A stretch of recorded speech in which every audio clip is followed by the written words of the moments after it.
I just recorded an intro for this podcast and poured out my heart and soul, and then turned my camera around to stop filming and realised I hadn't started filming. So let's do it again. Hi, welcome to episode 3 of the God or Whatever podcast. I am Tim. I don't know why I say that. You know who I am. You probably know me. You're probably one of my friends or family. I am here today in Tollesbury in North Essex on the Saltmarsh coast. Just a beautiful, wild space. I've gone off the path. I'm not sure if I'm allowed to go off the path, but I have, and it's peaceful and it's quiet and it's beautiful around here. Anyway, what's been going on? How's your month been? I hope you're doing okay. I hope you're staying safe and staying healthy and all that stuff that, we have to say these days. I'm doing okay. Not much has changed in the past month. Obviously, we're still in lockdown here in the UK, but our bold and illustrious Prime Minister has given us a roadmap out of lockdown, which is a bit vague, but at least gives some sense of how we're going to get out of this fucking situation that's been going on for the best part of a year, and how long it's going to take. So there's some hope, at least, even though nothing has shifted yet. There's some hope. And also there's some hope because, look, it's springtime. It's a bit warmer than it has been. The sun is shining. Flowers are beginning to blossom. And I don't know about you, but that gives me a sense of hope. I like the winter. I actually like the cold. I like snow. I guess I like seasons, to be honest with you. I like it that here in the UK, none of our seasons last forever. And if it's cold and snowy, springtime is just around the corner. And when it's hot and muggy, that autumn is coming soon. So there's always a way out of whatever season we're in here, which is cool, I think. It never gets boring, the weather in the UK. Anyway, what was I talking about? Yeah, what's been going on? Some signs of hope. I've been doing okay. I have been kind of up and down mental health-wise. I've had good weeks and bad weeks. They tend to be about a week. I'm not sure quite why that is, but I'll go for a period of about 5 to 7 days feeling very anxious and very low. And then I'll go through a period of 5 to 7 days where I feel much more optimistic and hopeful about the future. I don't know why that is, but that's just kind of the way it's worked out. At the moment, as I'm recording this, you're catching me on an upward swing, moving back towards the optimistic and hopeful side of that. Today, I'm having a conversation with my friend Dave. I say today, this was recorded earlier this year in January, in between Trump being voted out of office in America and Joe Biden taking office. So in that kind of, I think they call it a lame duck period in America, which feels a bit harsh, but I think maybe a lot of Trump's presidency has been a lame duck period. That's some political humor for you.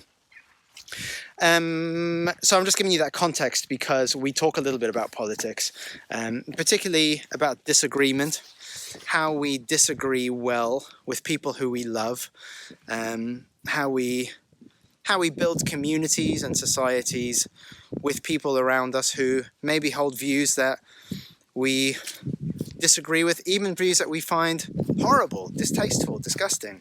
How do we build those bridges? That's something that Dave and I talk about a little bit. And Dave, just to give you some context, is one of my oldest friends, possibly my oldest friend.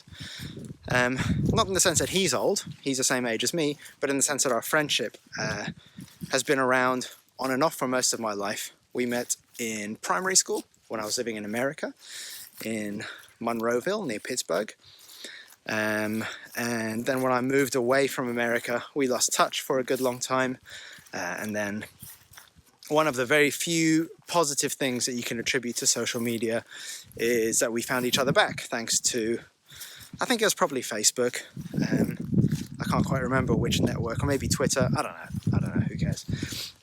But yeah, we're back in touch. And when we were at school, Dave was someone who I truthfully was probably quite jealous of, because he had this ability to draw. So we were both into comic books. I think he probably got me into comic books. I think that's how I got into comic books. I'm just stopping here because I don't think I can go this way. No, I don't think I can. I want to walk this way instead. So yeah, we were both into comic books, and so we both were into kind of drawing in that kind of comic book style, drawing superheroes. I was particularly into Spider-Man, as you probably know, and Dave was really into X-Men. But he was just this, in my eyes, brilliant artist, and whose skill I envied, his ability to draw I envied. And Dave now, as an adult, is an artist, a proper artist, who does amazing, beautiful, often very powerful, often very funny art, which I love. And I really recommend you follow him on Instagram. Check out his online shop. I've bought a few of his pieces of art over the years, and they're hanging on my walls in my house where I live. And it's just this amazing gift that he has, which we talk about in the podcast. I'm not going to talk about it too much now because I'll just be repeating myself. But I'm kind of jealous of him, because that ability to express yourself, and particularly to express the darker parts of your psyche, I think yields amazing fruit. Dave talks about it, how good it is for a person's mental health, for their sense of self, their place in society, their spirituality. All of that stuff is stuff which Dave's art has influenced and shaped in his life in a way that, like I say, I'm quite jealous of. I don't have that kind of creative thing that some people do, with music or art or whatever. People who, I nearly said people who are gifted. That's probably an element of it, but it's also probably to do with me not having the patience to practice and to work hard at it. But I think it's so good. It's so good for people who do. And I'm jealous of people who can do that, or who do it. I've also, speaking of not being very good at keeping things up, I've been trying to exercise. That sucks. Who are these people? I've got friends, people on Instagram, who talk about exercise as if it's something that they actually enjoy. I've got people talking about, like, I can't wait until my gym reopens. I can't wait to be able to go back out there and lift weights. I don't understand what's gone wrong or right with these people's brains. I wish I could do that. Exercise for me is kind of grueling, but I think probably good for me. So I've been trying to do that. I got a personal trainer, which is too expensive to be a viable long-term option, but I thought it might get the ball rolling. And she's got me started on some exercises. Lots of squats. She's into squats. So my legs hurt all the time. But it's probably good stuff. I think it's probably good for me. I don't know why I'm talking about exercise. I got sidetracked into stuff that, basically, the general theme of this is stuff that I wish I had the patience and tenacity to pursue, but I'm too lazy to, basically. Look, okay, I'm going to stop waffling. I want to hand over to my conversation with Dave. I'll tell you what, before I do that, if you're listening to this, just enjoy the sound of it. But if you're watching, just check out where I am.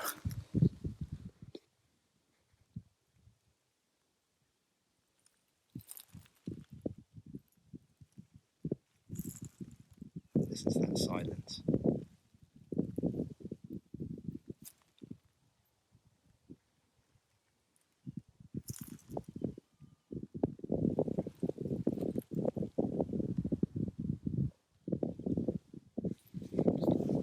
It's good, right? I think I've got a friend who's super into North Essex and Colchester. Matt, he's been on the podcast before, back when it was the general speech. And having him as a friend really makes me appreciate where I live. He tells me all these cool bits of historical information and just cultural stuff, which I wouldn't know about otherwise. And it makes me feel really lucky to be here in North Essex in the UK. Anyway, cool. Thanks for listening. I'm going to stop. Enjoy the conversation with Dave. I hope you enjoyed as much as I did. And I'll see you on the other side. Bye.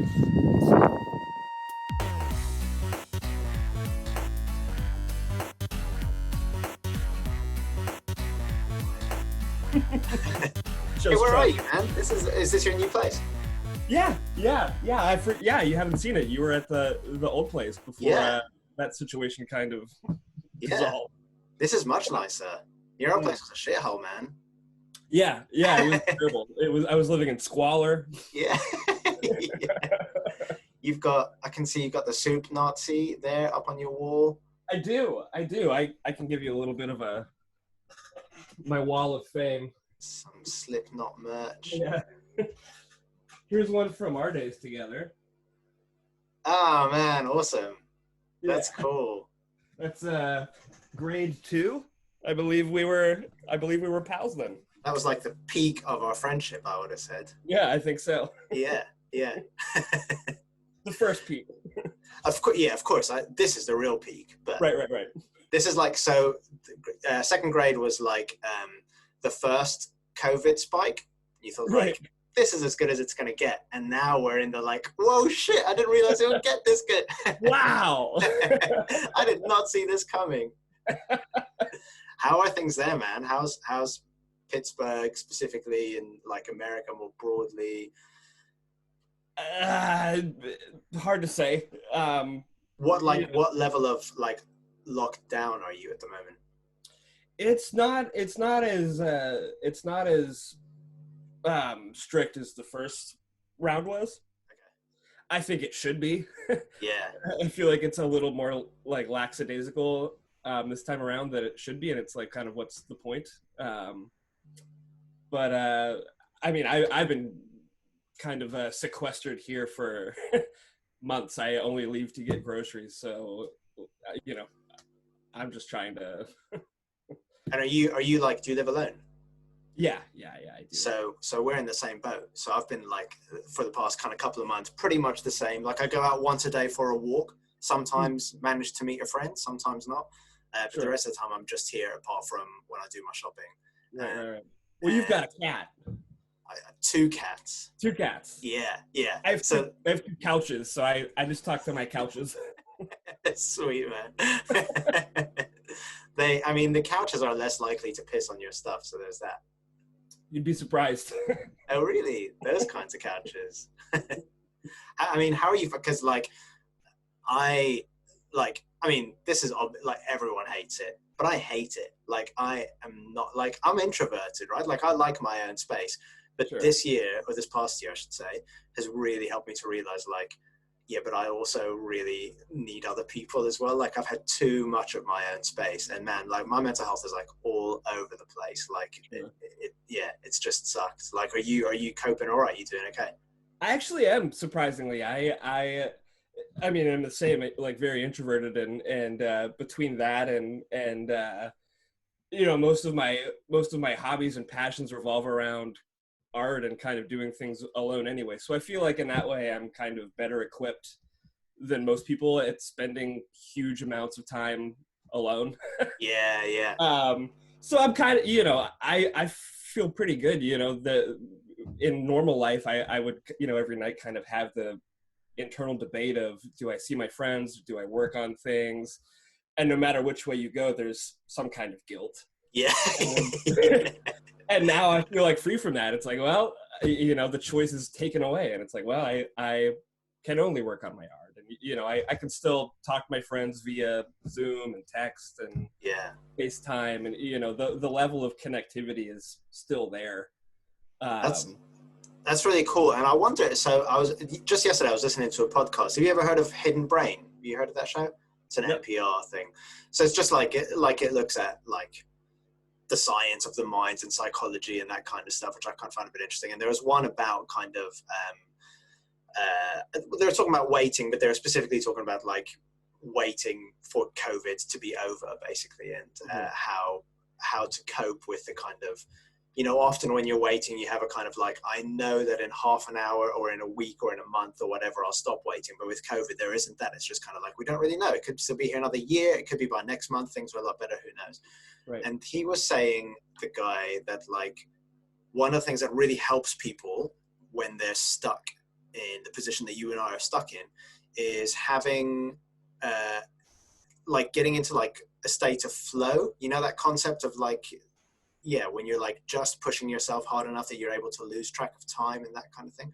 And it's really interesting because I was listening to that and I was thinking like, man, I struggle to know where I'd find like my state of flow. Like I don't really like, I can recognize it occasionally when I'm in it, but I don't have like one thing that I'm like, this is the thing.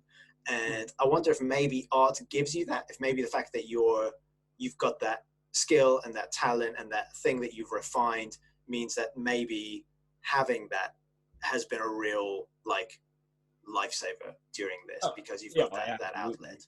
Yeah, for sure. Yeah, you know, not only with it being both kind of a skill and a refinement and something that you know, I kind of lean on financially in a way, but also having this part of it that's just totally, I don't know, this like pure part of it. Like it's fun for me. Like I just enjoy doing it. Like even if what I'm making turns out to be shit and like I hate it, the process of making it it's fun. And the challenge of maybe making something that's shitty and saving it somehow, you know, coming up with some moves, you know, out of my subconscious, and I surprise myself. That's really kind of what drives me, and that's a total, you know, communication between myself and whatever I'm working on. You know, it's almost like being in a trance or a state of meditation or prayer. You know, kind of communing with some kind of nebulous larger force, and yeah, it's been really helpful, especially during this specific time. That's so cool, man. Like I say, I'm kind of jealous of you. Like I don't have, like, so after I listened to that podcast yesterday, I thought, what can I do? Like, what are the things? And like I noodle around a little bit, like on a ukulele. So I got that out and just kind of started playing it. And I'm not good at it. Like, it's not like, I did think like, oh, I'll record some of it and put them up on Instagram. And then I recorded them and watched them back over. And I was like, no, I don't want to put that on Instagram. Like, there's girls on Instagram. I don't want them seeing that. So I'm not good at it. But that's like, that was the closest I got to like, what can I do to like do that thing where you lose track of time, you know, like where you're not, because I think what I've done a lot of is just like doom scrolling. Do you know what I mean? So like when I have some free time, I find myself like on my phone, scrolling through the news, or scrolling, even like not necessarily doom scrolling, but just scrolling through Instagram or Facebook or whatever. Right. And it's like, it becomes almost like a panicky thing. Like I got to keep going because I haven't had like my hit yet. Do you know what I mean? I haven't had like the little dopamine rush, which is what I'm really looking for. Right. And what it does is it elevates my anxiety. Like in my mind, I'm telling myself this is going to help me calm down because it'll distract me from my anxiety, but actually it increases it. And it's when I do stuff which like slows my brain down, whether that's like noodling on the ukulele or just going for a walk in the fields near my house or whatever, that's when I'm like, oh yeah, this is what I need to be doing. This is golden. But then like I forget about it like half an hour later. Like I get back in and I'm like, well, I better check Instagram. I better check if that post has got any likes, or maybe there's some COVID news. Have things gotten even worse? But I just don't learn a lesson, man. I don't know what it is. Right. I feel like no matter what mode of life you're in, those feelings are always fleeting. And I think the challenge is to kind of learn to enjoy them when they're there and maybe hold on to them as much as you can. And you know, kind of learn the things that can bring you the most satisfaction. Yeah, completely. Hey man, let's talk about your art for a sec, seeing as we kind of talked about it a little bit. I wanted to ask you a bit about it. So I was thinking about this just before we were talking. So I was kind of reflecting back on, you know, our lifetime of friendship with breaks. And so just to give some context to the people who watch this, so you and I met when I moved to Monroeville in Pennsylvania. back in 1990, I think, when I was about 5, and we went to primary school together. And like, you were, for the time that I was in the States, like 100% my best friend. Like, I can't really remember how often we hung out, but I feel like it was a lot. I remember being in your house a lot, hanging out with your family. I remember you coming over. I've got some little trinkets here that I found on my shelf from those days. I've got a little Spider-Man action figure, which dated back to when we were friends, and a little T-Rex action figure as well, official Jurassic Park merch. Right. And yeah, man. And obviously part of that relationship was defined by religion. I don't know if it was through school or church that we initially met, but both of those things were kind of things that we shared, I think, growing up. Both of our families at the time were pretty enmeshed in the like conservative kind of evangelical kind of church. And then I moved away. I moved to France when I was 10, and I can remember sitting at your like dining table talking to you, and your mum was there as well. And in my memory, I was crying, but I can't really remember whether I was or not, just because I was so gutted at having to like leave behind my best friend and the world that I knew and everything. And I remember saying like, your mum was being like really lovely and reassuring, as your mum always was. And she was like, it'll be okay. And I said something like, but we'll probably never see each other again. And your mum was like, well, this is true. And I was like, no, that's not what you're supposed to say. You're supposed to say, yeah, we'll come visit all the time. But so anyway, we parted ways, and I think we kept in touch maybe for a year or two through like letters and stuff, because obviously it's pre-social media. And then we kind of lost touch. And like, I can remember trying, like occasionally I'd be like, I wonder how that guy Dave's doing. And like, I'd Google you and look you up on Facebook, and never had any luck. And then I think maybe I found your blog or something like that. Like, that's how I initially like found you back online. Yeah. And made contact. And so last time I saw you, you were like a 10-year-old evangelical Christian into comic books and dinosaurs. And now, excuse me, now you're like the lead singer in a metal band. You're like head to toe covered in tattoos. At the time, I think you had a pretty huge beard when I like, and I was like, is this the same guy? I'm pretty sure it's the same guy. And you did this art. You still do this. Comics and dinosaurs. Yeah, well, there's that. So that transition is still there. Sorry, man, I've got a really tickly throat. Hang on, I'm just going to mute my mic while I cough. I'm pretty sure it's not COVID. It's just a cough. Yeah, and you do this art, which is like dark, some of it. Like, it's like it at the time, yeah, specifically, yeah. Yeah. But I think what's really interesting. Oh man, sorry, I've got a frog.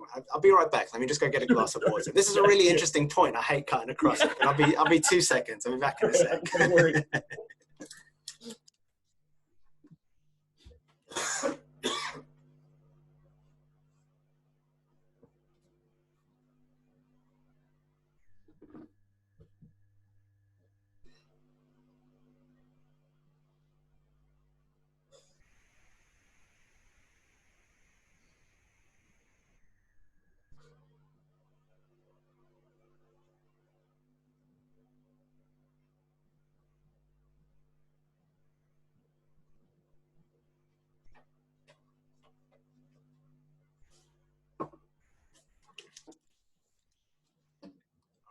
Let's see how it goes. Yeah, so where I was going with that was, I thought one of the really cool things that you had managed to do in the time since we were friends and since we found each other back was to connect with, I guess, the darkness inside humanity. And I think that religion that we grew up with in the church at the time was pretty good at almost like denying that darkness. Do you know what I mean? Like, we wouldn't really talk about it. Or if we did, it was always like in the way of like, this is something to be fixed, something to shine the light of Christ feared. On. Right. Or feared. Yeah, absolutely. So I guess I'm just interested in like, what steered you down that road, basically? Like, how did you, like, I don't think I'm very good at that yet. Like, I still think I have that evangelical kind of fear of the darkness in humanity. Um, I think I've got better at facing it, but it's still something that like I'm not as good as expressing as you are. And yeah, man, I just wonder what took you down that road. Like, what led you down that way of like being able to express that stuff and get in touch with it? Yeah, I think art and music, where I think for me, the kind of creative type of playgrounds, so to speak, that I could maybe explore some of those places and have it still feel safe because it's contained on a page, or it's contained, it's some music that I'm enjoying, or something like that, So that, I think that's kind of where my first steps were. After I graduated high school, most of my friends all went off to various Bible colleges. All my friends at the time were church friends. Yeah. I didn't have many secular friends, and so you were still into religion through high school? Yeah, all through high school. I had maybe 5 or so friends from my actual high school that were secular friends, and everyone else, my entire group of connections, were all through my youth group, and they all went to other separate schools and whatnot. And so after graduation, the core group of my friends all felt various callings, to the ministry, and ended up going to different Bible colleges, and I didn't feel the same way. I just didn't feel that I was called to do that. I had gone to a few Christian universities to, kind of check it out, and, we would take youth group trips and stuff, and it just, something about it didn't jive with me. The idea of a Christian college just seemed, I don't know, it just didn't jive with me. So it's really, sorry to cut across you just quickly. It's really interesting that you just said, so you went on youth group trips to Christian universities. So there was a real I guess an encouragement to you guys in the youth group to go to those kinds of universities. That's really interesting. We went to the university that our youth pastor at the time had graduated from, his alma mater. So okay. I don't know if there was I don't know if he did that because he just really loved the school, or I don't know if he had some kind of program set up with them where I have no idea the intricacies of that, but we would go and check it out, and the majority of my friends ended up going to that university, and it was in Philadelphia, on the other side of our state, and about 4 or 5 hours away. And like I said, I just didn't feel, I didn't want to go that far from home. I didn't feel the call to go to that ministry. I was also very, very broke. So, going to college was kind of a dicier option for me. So I chose to stay in my hometown. I went to community college, and, I still stayed active in our youth group and whatnot. It was just kind of had graduated. So I was kind of a leader type role. And during that time, it was really kind of a transitional period. I was still active in the youth group, but I was making new friends, elsewhere just in life, and kind of came to a point where I realized that up until that point, I hadn't really experienced anything. I remember specifically, the year after graduation I ran into a friend that one of my secular friends that I had gone to high school with, and she was really, really kind and gracious, and she invited me to this party, and I was like, I've never been to a party before. Yeah. I've never been invited anywhere by a girl before. In my mind, I was just like, so, I went to this party, and some of my friends were playing a show there. They were in a little band, and it was kind of like this house show, and it wasn't this wild rage or anything. It was just kind of this nice little party. Yeah.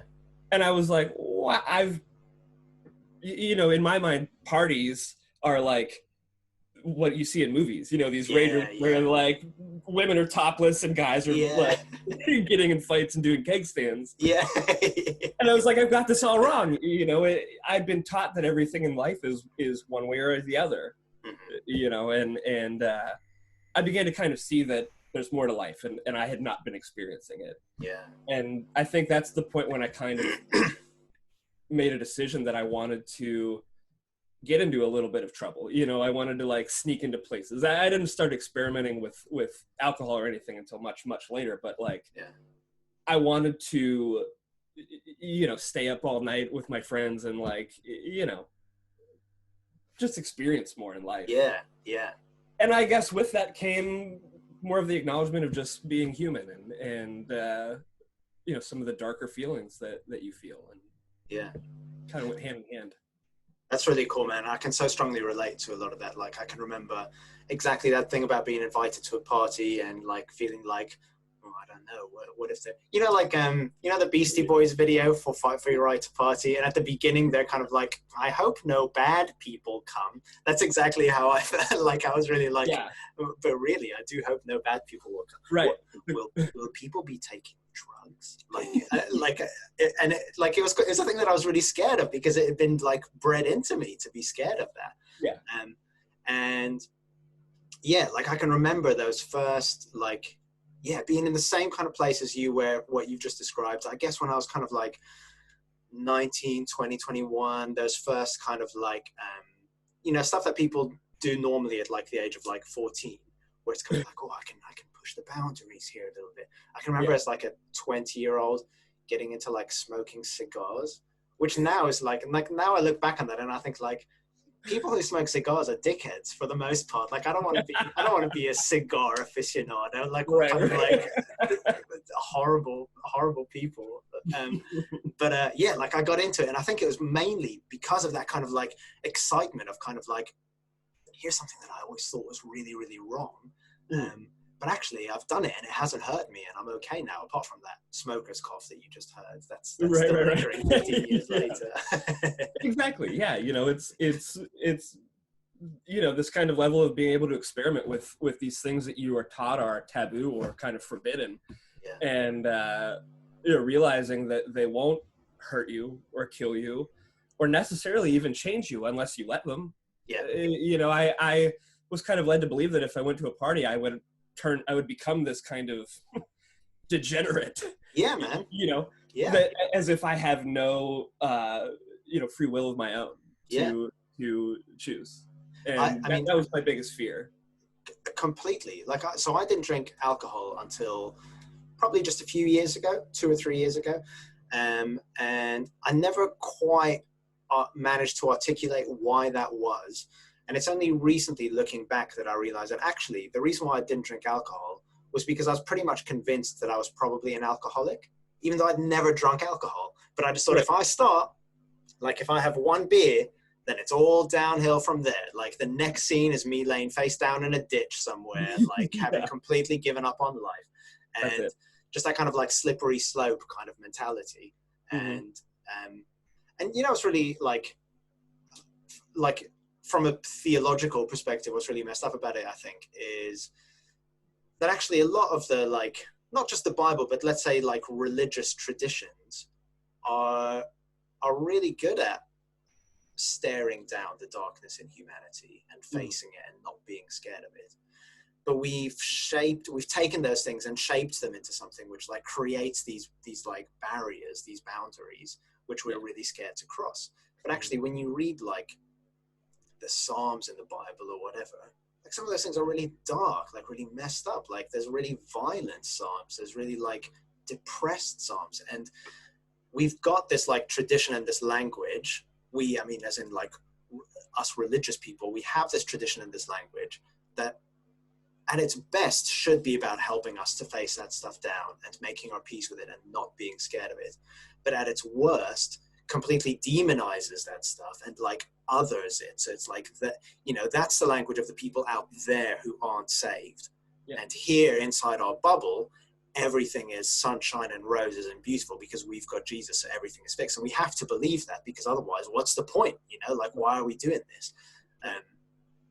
But yeah, it seems to me that the point of it, surely, if we're to become more loving, whole people, is to learn to not run from that stuff. And that's one of the things I love about your art, man, is that like you talked about your art like back then, but I would say even the stuff that I'm seeing today that's on Instagram, like it's messy, it's chaotic, it's like and your style, evolves and fluctuates a lot. Like I can see that, and I love that about it, because there isn't a kind of, I mean, you might tell me that I'm wrong, but what doesn't come across is that kind of puritanical perfectionism that I think we were like had bred into us as kids, and it feels much more free and open and like and fearless, I guess is what I'm trying to say. Like it feels quite fearless. Thank you.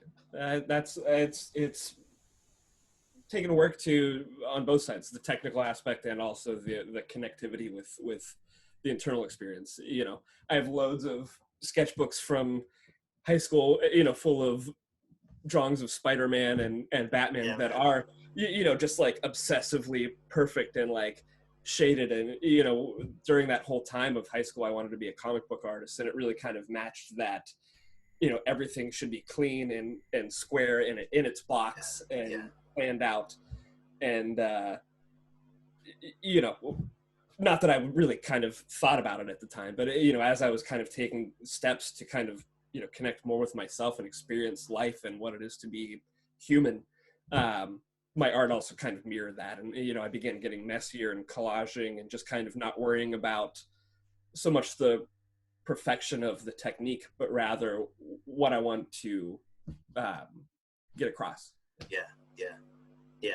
And that's so cool. And I wonder, how does well, so it's pretty much, well, it was exactly a year ago. So this time 1 year ago, you and I were hanging out together in Pittsburgh. That was the first time that we'd hung out, obviously, since we were kids. And one of the real highlights for me for that trip was going back to your childhood home.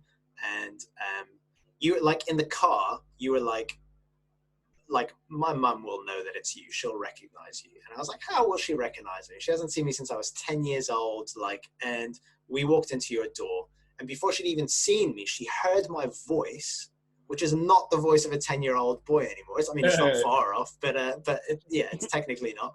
And from another room, I heard your mum being like, is that Tim? And just had this amazing greeting. Obviously, this pre-COVID, so we were allowed to hug each other and that kind of stuff. And she like, we sat and caught up and that kind of thing. And it was just a brilliant thing, and really great to reconnect with that part of my childhood. And where am I going with that? I guess where I'm going with that is the question of, so your mum is still part of that church scene that we were in growing up. And how do you think she reconciles where you are, where you've got to in your life? I'm guessing, and you can tell me I'm wrong, maybe I am wrong, I'm guessing that there's stuff about your art and the way you express yourself and that kind of stuff which would potentially make her a little bit uncomfortable. Is that fair to say? Sure. So like, but clearly she's supportive. Like that was the thing that really came across when we hung out. Like there was no sense of kind of like, oh, he's a black sheep of the family or whatever. Like it was just this beautiful, like you could see how much she loved you and how much you loved her. So yeah, like how do you think that works, like for her as well as for you? For my mom specifically, I feel like, and this is just from what I've observed from my life growing up in the church and knowing my mom, I feel like her relationship with God and with Christ is truly on a personal level with her. You know, going to church and kind of the dogma of religion and whatnot, you know, she takes very seriously and respects, but she journals and studies scripture on her own. You know, for her, it's like her version of what I do when I paint. You know, she does it out of enjoyment, you know, out of pure, she just loves it. And that's that flow state, I guess, again, we're talking about that. That's exactly it, you know, and I think once I was old enough to kind of understand that and saw kind of the difference between how she communicated with God and, you know, her relationship with God versus kind of what was the norm in our church, I kind of realized that it was something special for her. And you know, even now, you know, COVID has kind of shut our church down, but you know, it's no difference for her. She's still studying and you know, teaching and obviously, you know, not in person, but so yeah. And you know, before she was saved, she was saved when she was, I think like 18 or 19, maybe even later than that, college age. And up until that point, she was also an artist. She went to the Art Institute of Pittsburgh, No way, man. I didn't know that. yeah. She's Wow. really amazing painter and artist. She does like portraits and stuff like that. And so she went to art school and whatnot, and I think she was exposed to a lot then, and that was a transitional part in her life. So I think she understands it and can, has enough understanding of art to know that you can explore those things and express those things, and it's not necessarily a red flag for where your soul is headed. Yeah. Yeah. That's amazing. Like, I just thought it was like, I think you guys have managed to do something which is really, really hard to do, which is to have a really, really good and strong relationship, despite having some really different opinions about stuff. And I can remember talking to you in the car on your way to your mum's house. By the way, if there's anything that we talk about that you don't want to be in the podcast, just tell me and I'll cut it out afterwards. Like, I don't want to kind of cross any boundaries or anything like that.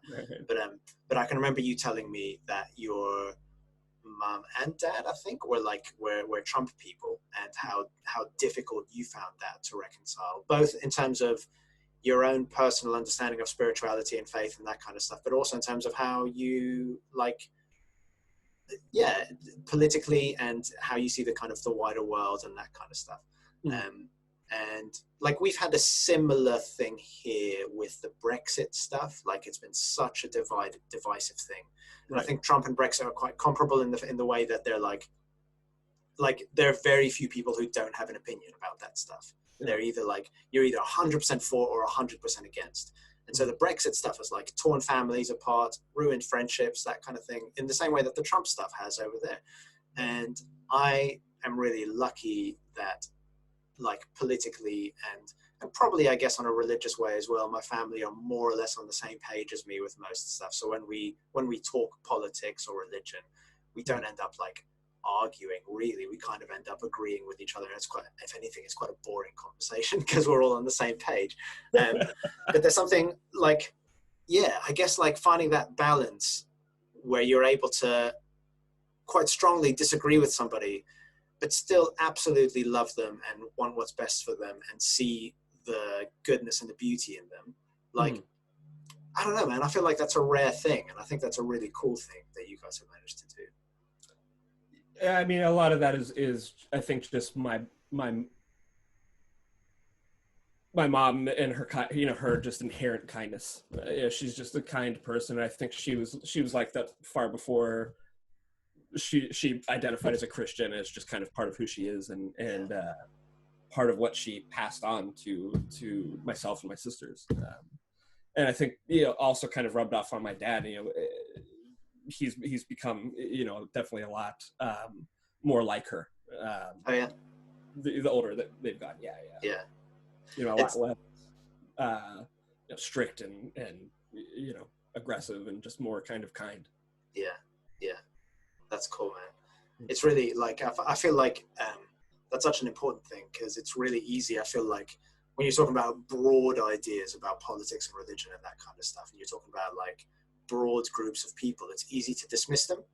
And it's much harder to dismiss someone as an individual when you have seen and experienced that kindness. I mean, I think your mum is a special individual who's exceptionally kind, but I think that that's true more generally as well, that like let's say over here, because we're an ocean away, it's very easy for somebody like me, who's kind of politically quite liberal, to completely write off like Trump voters as like something has gone wrong in their brains, and almost dehumanize them. Do you know what I mean? But like, I can't believe that the 65 million people who voted for him in your election last year are all horrible, racist, nasty people. I can't believe that most of them are horrible, racist, nasty people. I think they're probably, for the most part, people who, if you got to know, they'd probably be quite welcoming, quite hospitable. Even if you are black or gay or whatever, they're probably, those political views might not express themselves in their like personal interactions with people. And I think that's a much more difficult thing to do than to have the kind of like black and white, like fuck these guys kind of attitudes. Yeah. Do you know what I mean? Yeah. Obviously, there's a spectrum, as everything in life is, and I think that was one of the most important lessons that I've learned since, kind of transitioning out of a strict kind of church mindset. It did hurt me that my parents, my mom specifically, were in support of Trump. Because like you said, I am also of the mindset of his supporters are trash. Yeah. Given all of the evidence and everything that he's said and done, I was shocked to learn that they voted for him in the first election that he ran in, given the things that he had said prior to that. So, there was this really big disconnect, and I was really kind of hurt and confused by it. And I obviously can't speak for everybody. In my mom's case, we were able to have some conversations with it, and she was able to kind of hear some of my points and understand them. Yeah. And I think for her, it mostly came down to just misinformation and kind of political fear. Yeah. The kind of fear mongering that both sides are, playing each other as, playing each other as antichrists. Yeah. Both sides think that the other guy is the end of America, and that's really kind of a hostage situation for everyone to be in. It is, yeah. So yeah, she for her it came down to things like abortion and he was against abortion. Yeah.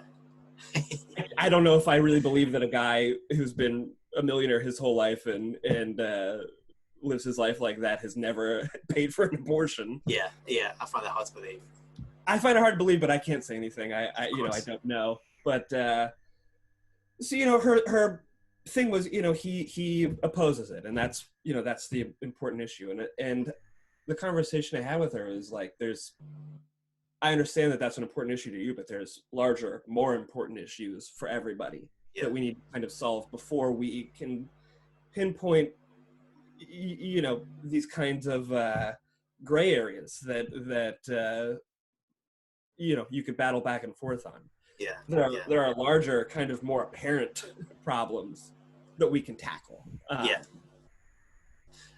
mean, the abortion thing is huge, actually, isn't it? Like, it's such a, I mean, I think really what the world needs is two straight white dudes having a conversation about abortion. So let's get into that. I feel like if you believe that the minute, the sperm meets the egg, the second that happens, you have a human life. And to terminate that life is tantamount to murder. Like, if I really strongly held that conviction in me, which I don't, but if I did, would I be able to overlook some of the other stuff about Trump because he's appointing like Supreme Court justices who potentially will help to outlaw it? And maybe even, like, if I really believed that, would it be the noble thing to like vote for Trump for that reason? Because I see myself as saving the life of innocents, like people who can't, and they do see them as people who can't defend themselves, who have no voice, and that's I kind of get it. I don't agree with it, but I can see why, if you really hold that opinion, almost how could you not vote for Trump? Sure. I guess my disconnect, and this is, this is very nebulous because, like I said, as a white guy, I don't know if I super duper get an opinion on abortion. Yeah. But I think the problem is classifying it as murder. Even if, let's say, even if that is a human life, and it's growing, and you abort it, you terminate it. I don't know if no one's doing that out of hatred. No one's doing that like, I'm gonna grow a baby and so I can fucking kill it. Yeah. That's psychotic. I hate no babies. one is doing that. No one is getting a baby just so they can terminate it. Yeah. People, the reason they're doing it is because it's a life or death situation for them, or something that could really detriment the child's life, their health. I think that's the biggest problem here is kind of demonizing the women that are getting this procedure done as murderers or some kind of like it's not the same thing. No, of course. Yeah. I mean, I'm completely on the same page as you. Like, I agree. But yeah, I guess it's like it's kind of like, I remember years ago, probably like 15 years ago, getting into an argument with a street evangelist in London. So he was like, he had his megaphone and he was like getting right up into people's faces and telling them that they're going to hell if they don't convert and that kind of stuff, which I find super, super hateful. And I had like an argument with him, and I was kind of saying like, what do you think you're achieving? Like, whose minds do you think you're changing? And also, like, I just think you're wrong. Like, I just think you're reading the Bible wrong. And it was quite like, I'm saying that now in a very calm, like, relaxed way, but in that moment I was really angry, like almost like shaking, like, because here's a guy who is making it harder for me to be a Christian because he's making Christians look like dickheads, basically. Like, that's kind of where I was coming from. And I walked away kind of shouting at him, which isn't like, it's quite out of character. Like, I don't often get into, like, I don't often raise my voice, let alone to strangers, but there's something about this guy and in that moment that really kind of like pissed me off. And then, like, reflecting on it later, I had this thing of like, man, if you really believe that everybody who isn't a Christian is going to hell, like, if that's really something that you hold on to in your heart, then maybe what this guy is doing is the most noble thing, because he's making himself look stupid, and he must know that people, I mean, I'm not the only person who shouted at that guy. So he must know that people hate him. So he's making himself hated. But in his mind, which I think is misguided, I completely disagree. In his mind, he's trying to save people from an eternity of suffering. So is it possible that in that context, with what he believes, is what he's doing the most noble thing that a person could do? And it's the same with like the abortion thing. Like, I have to try to put myself into the mind of somebody who believes that you're saving an unborn child from death. Maybe if that's what you really believe, then, I mean, let's be clear, like, making mail bombs to post through abortion clinics is never a no. Like, it doesn't matter what you believe, like using violence, like that kind of stuff. Not in any way, like that's awful, whatever you believe. But if you believe, like we said, like that this is a human being who is being murdered or manslaughtered or whatever, then to hold that stance and potentially to vote for a president who will elect Supreme Court justices to make it illegal, maybe that's the right, I mean, it's not the right thing to do, but do you know what I'm trying to say? Like, I'm struggling to get my words out. I understand, and I think maybe in their mind it might seem noble, but it's passing the buck.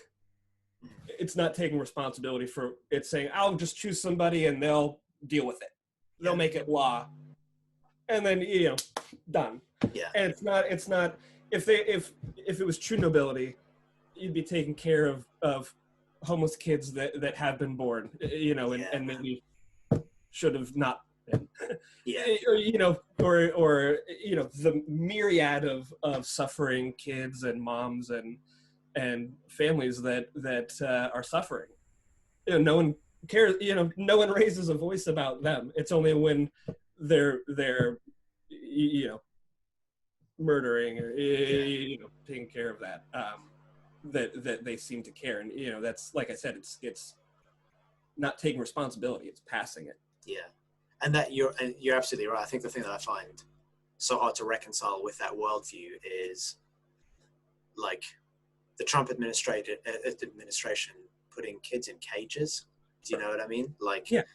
It's so kind of like life is sacred until the moment you're born, and then from then on, like if you can't afford healthcare, well, you're just fucked, basically. Like, you know, or if you come from a country that we don't like, well, then you're just fucked, basically. Yeah, you have to come into this world of suffering, and then once you're here, yeah, exactly. You know, it's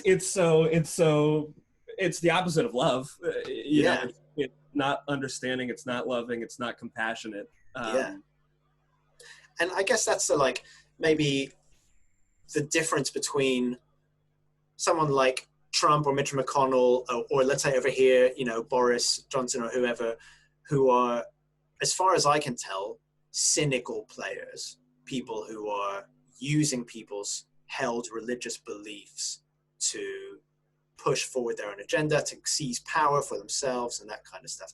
There's a huge difference between them and people like your mum and people who are voting these guys in, who I think, well, in the case of your mum, I know are compassionate people and wouldn't be up for putting children in cages, you know, or whatever it is, like who would be doing the helping the homeless children kind of thing. Yeah, but it's hard to reconcile that with, like, but look who you're voting for, like someone who's so uncompassionate. It's so hard. Just, yeah, you know, she, well, you can decide if you want to put this in later or whatever, but just prior to our election, you know, her and my dad and I, you know, had been going back and forth for months up until that point. And you know, a couple of days before the election, she called me and she was like, you know, I know you and your dad have been, you know, butting heads and whatnot. And she's like, I just want you to, she said, I just want you to pick the godlier man. And I just kind of, I chuckled because I knew that she, in her mind, meant Trump. Wow. And it was just like, I wish I'd been prepared for this phone call to kind of, it's like, immediately I brought up, you know, the scripture about, you know, easier to pass a camel through the eye of a needle than a rich man to get into the kingdom of heaven. Here we have a man that has been a millionaire for life. Yeah. Off of the backs of other people and his own racist father. And you're telling me that he is somehow a godly man. Yeah. I don't get it. No, completely. And I guess, so there's this huge question now of, like, so obviously Joe Biden's going to be president in whatever it is, 18 days or something like that. So again, over here in the UK, the Brexit equivalent is like, so Brexit is done now as of yesterday. Yesterday is our first day as a country officially no longer in the European Union. Okay. And it just, like, in both situations, whatever you feel about the outcome, it's kind of like, okay, there is an outcome at least. Like we have a path to walk now.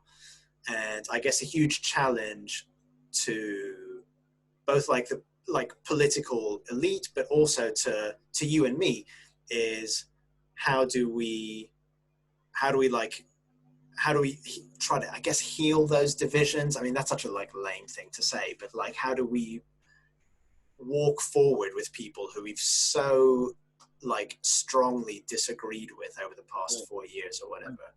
Pandora doesn't go back in the box. Exactly. So certain opinions can't be unsaid. Yeah. Be changed, but, like, it feels like at this point no one's even willing to change. Yeah, completely. And so, like, you know, going back to the religion stuff, I mean, it certainly is there in the Gospels, and I think it's probably there in all of the, like, major religions. You know, there's stuff about, you know, love the people who are unkind to you, love your enemies, love the people who you strongly disagree with, and the temptation to, like, pick up the sword, or, like, I guess a 21st century version is, like, get on Twitter or whatever and just be a dick about people, is really strong and really understandable. Sure. But there has to be some wisdom somewhere that teaches us how to like love, you know, even people who, I don't know, man, even so, like, this is a bit of a tangent. So my philosophy has always been, I don't believe that there are bad people. I feel like people are products of their upbringing, of the chemicals in their brain, you know, all that kind of stuff. And I just can't believe, so it's like a theological thing. I can't believe that God would create somebody evil just for like, I don't know why God would do that, but also on like a biological, scientific point, like what makes a person evil kind of thing. And then Trump came along, and it's so kind of like, I really want to hold on to that opinion, but you're making it so fucking hard, man. Like, give me something, show me some redeeming quality. But yeah, like, I don't know. What am I trying to say? I just don't want to write off a swathe of humanity as like, well, those guys are lost to us. I agree. I agree. Everybody, I think everybody is capable of change and having their opinion changes. That's what makes us human. It's just having the flexibility and kind of the internal strength to be able to do that and still hold on to part of yourself. You know. Yeah. Yeah, I mean, it's a fearful thing to admit you're wrong or you know, uninformed, or you know, take responsibility for something fucked up that you said or did. Yeah. But you know, that's the only way out. You know, otherwise it's just a vicious cycle that keeps going. I read this book a few years ago called "The Road Less Traveled and Beyond." It was a follow-up book to a book called The Road Less Traveled by an author named Scott Peck, I believe. Basically saying that, boiling this way down to a nutshell, the gist of it is, we as humans are designed to progress, change, you know, and by always taking the harder path, we can kind of train ourselves to do that, and it can become comfortable. So taking the road less traveled, the harder path, is kind of the way to develop your soul, you know, yourself as a human. So you know, after reading that, I kind of thought about everything in those terms. You know, every time you are tempted or have a decision or something, what's the harder choice? You know, is it harder to you know, if someone pisses you off, is it harder to smack them, or is it harder to try to talk to them and figure out where the pain's coming from and why they're hurting? You know, it's natural to lash back out, to retaliate, or try to protect yourself. It's hard to try to make yourself vulnerable, to try to, you know, connect with some. Especially someone who's attacking. And you know, that can be applied to, I think, everything in life. Is do the thing that's challenging, and you'll grow. I think what you said about like everyone has a potential to have their minds changed kind of brings me back to where we started about. I think you're one of the few people who I can talk to who I know has been on a similar journey to me with religion and that kind of stuff. And I often think about like the way in which my mind was changed. Like, so I grew up in a church that taught me to be homophobic, and the world around me taught me to be homophobic. And I think I'm at a place now, you know, 25 years later, where I can say I'm not homophobic. And I think I can say that because there probably still are lingering prejudices in me that I still will have to carry on dealing with. But I absolutely affirm same-sex relations, transgender, transitioning, all that kind of stuff. I'm here for it. I'm on board with it. I'm cool with it. But I had to go on something had to shift in me to move me from a place of like really being like aggressively anti LGBTQ plus whatever, to being in a place where I'm affirming it and trying to be more affirming, like actively moving to, like consciously making a decision to move in that direction, recognizing when I'm not quite there, but need to keep on working on myself. Sure. So like, I think you've probably been on a similar kind of journey. And this is potentially quite a hard question, but I wonder, like, how did your mind change? Like, what happened in your life to move you towards where you are now? Well, I feel like I was kind of lucky in a sense that the church congregation that I grew up in was somewhat more accepting than most. Okay. We did, you know, the church I grew up in did classify homosexuality as a sin, but it was very much like love the person, hate the sin, that kind of mindset. You know, you accept people, and so I kind of, you know, I was kind of started off already on not the best path, but at least better than kind of being told that these people are evil or insane or something. So I feel like it was a lot easier for me to transition to, you know, once I kind of began growing and experiencing life and you know, had gay friends and you know, had friends that were trans and the more I experienced, the more the more information I learned, and the more I was able to kind of make that call for myself, you know. Yeah, you know, like you said, you know, it's hard to say that I'm, you know, hard anti, you know, that I'm totally supportive of this and that, you know, like you said, there's always going to be some prejudices, and it's a constant state of monitoring your thoughts and kind of think about them and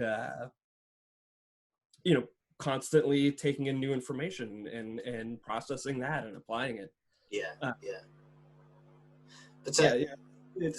Again, it's kind of part of the work of trying to develop yourself as a person. So that's like, I think probably I'd say a similar thing, that there wasn't, like, nobody ever changed my mind by arguing with me. Like, there was never a kind of, like, you know, someone calling me a bigot or whatever that made me feel like, oh yeah, shit, maybe I am a bigot. Like, if anything, those kinds of things just further entrenched me. Like, I'd be more like, see how lost they are, that they can't even hear what I'm saying. And I think what you just talked about being in a context outside of the church, like for you as college or whatever, where you actually started to hang out with gay people, see your kind of shared humanity with them, and getting to a point where, you know, the love the sinner, hate the sin thing is like an abstraction, isn't it? Like, you can kind of make it make sense in your head as long as you don't actually know any gay people. And then once you start to get to know gay people, it's kind of like, well, you can't quite separate the person from who they love in quite that simple a way.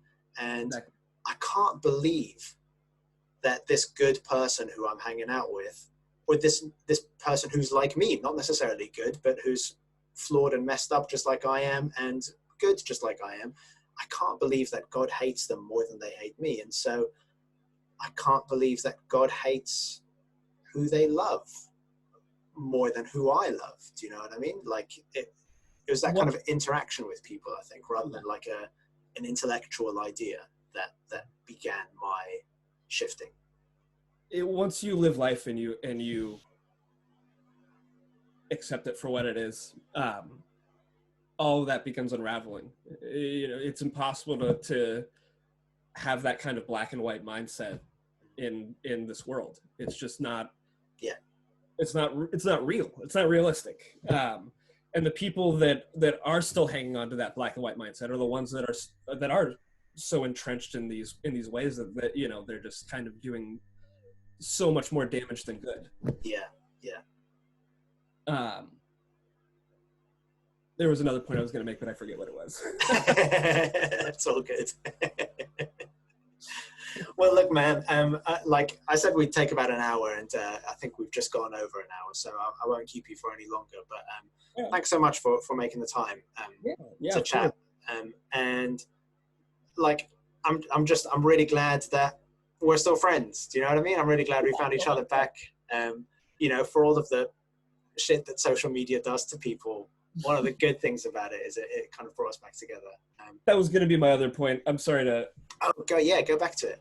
Okay, I guess it just is about social media. It's just that platform is not meant for debate or for changing people's Yeah, minds. yeah, That's the thing I see the most on there is either someone making a post that's them on a soapbox, kind of trying to teach people vicariously, yeah, yeah, or people arguing in the comments doing that. And yeah, and it's like I've never once seen somebody comment say, "Oh shit, you're right." yeah. Good point. I'm being totally fucked up and weird. Yeah. That never, ever, ever, ever happens. No, no, you're The right. only way that you can change people's ideas is by interacting with them, and like I said, kind of living life and being open and vulnerable and doing what's hard. Yeah, yeah. That's you've just reminded me of this parable I heard ages ago. I can't remember who wrote it, but basically they were saying, like, imagine you've got a friend. Like, what's your favorite meal? What's your favorite, like, go to comfort food dinner? Oh, chicken.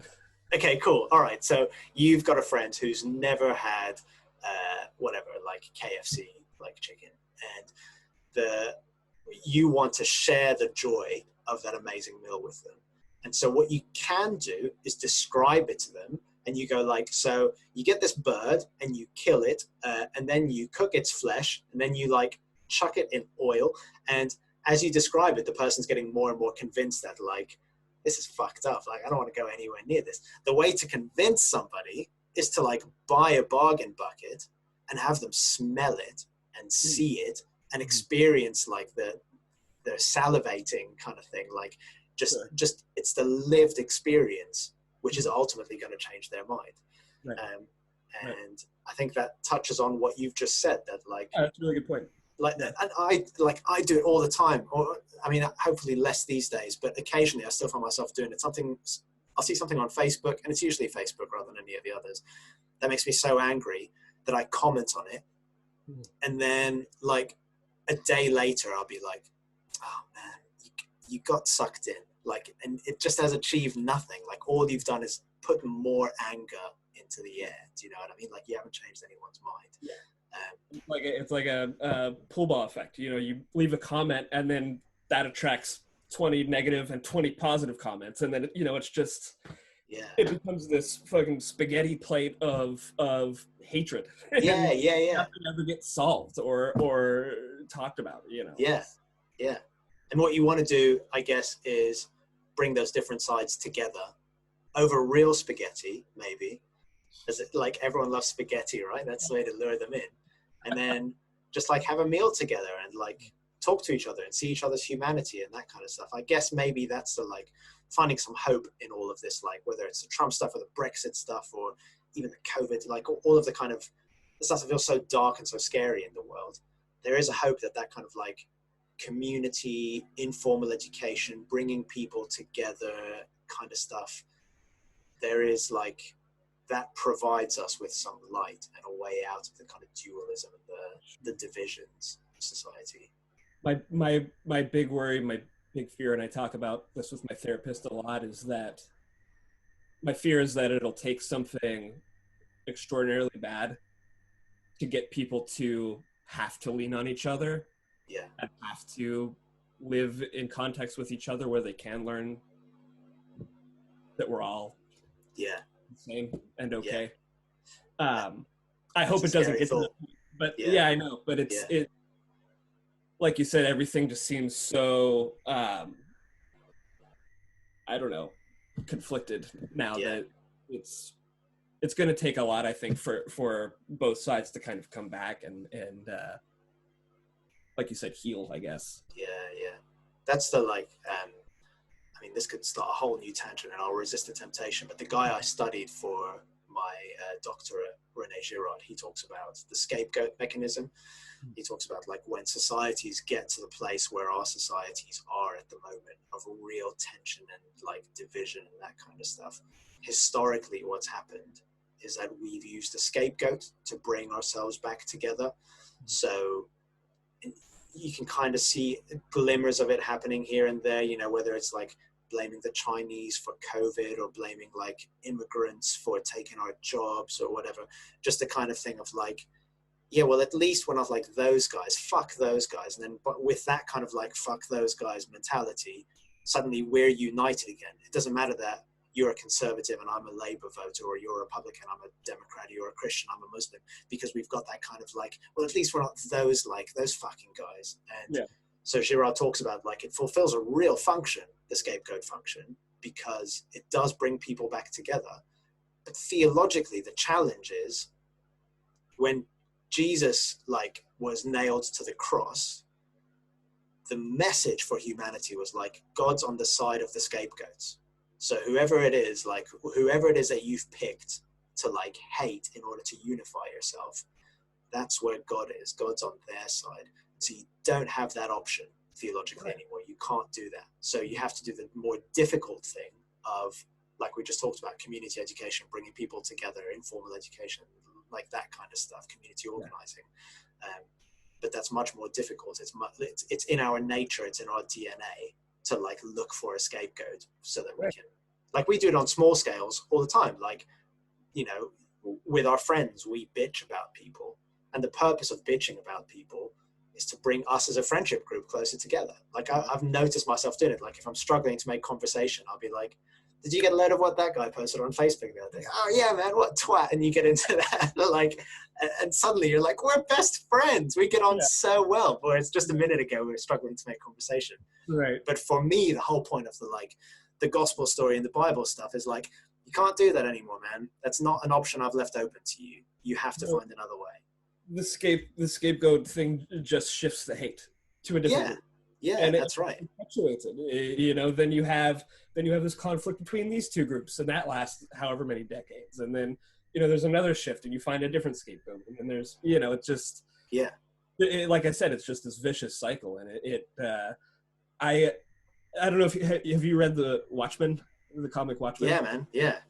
So, you know, the squid comes to Earth, and it finally unites all of humanity because we have the scapegoat becomes something else, not human. Completely. And that, you know, that's kind of, I guess, what my big fear is, like a meteor or something, you know, really threatens Earth, and that's what brings everybody together. But I'm hoping it doesn't take something that dire. Yeah. Well, completely. And I think, again, looking for hope, I think when you look at the world, or even when you look at like the USA or the UK or whatever, it feels so big, so like frighteningly huge, that it's like, well, how else could you fix it apart from a meteor or something like that? Like, what other option is there? And I do think that like in art, but also in scripture and in just the human experience, hope is often revealed in like smaller scale, more like, look, I can't fix the UK, I can't even fix my town, but I can fix my relationship with my neighbor. And this is like, I really like the kind of Buddhist idea about karma, which is like, people misunderstand karma as kind of being like, if you do something bad, then something bad will happen to you. Like that's the universe balancing itself out. But actually the idea is kind of like, when you do something good, you're putting good stuff out there, and it echoes, it echoes through time and space. So by treating your neighbor well, you're giving your neighbor some positivity, and that positivity will echo in their interactions and so on. So it has to be, I guess, like the hope in all of this has to start like, faith as small as a mustard seed. Like there's a Bible thing, right? It has to start with that like mustard seed. Here, my neighbors, my relationships, my friendships, I can begin to inject positivity and hope into those kinds of things. And that will have repercussions. Or maybe you take it even smaller, like I can begin to treat myself well. I can be positive towards myself and trust that in some way that'll affect the world around me as well. Absolutely. And I think that's so, like with like 24-hour news cycle, you get almost distracted by thinking about like the world, and you can't fix the world. You are powerless. I am powerless to fix the world. So it can feel really despairing. But I'm not powerless to work on myself and to be compassionate to myself. So that's a great start. It's the small things that make the change. Yeah, definitely. Well, now I've kept you for even longer. I started that tangent, so I'll take responsibility. Yeah, you've only got yourself to blame. But man, like I say, it's so good catching up. I love seeing your face. I love having these conversations with you. Likewise. I can't wait until all this COVID shit is behind us and I can arrange another trip to Pittsburgh, come visit London, like until we can hang out in person again. That would be amazing. Yeah, and in the meantime, we've got Instagram, I guess. Yeah.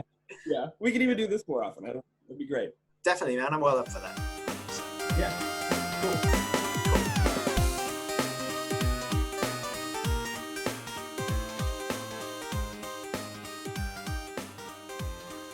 You're still here.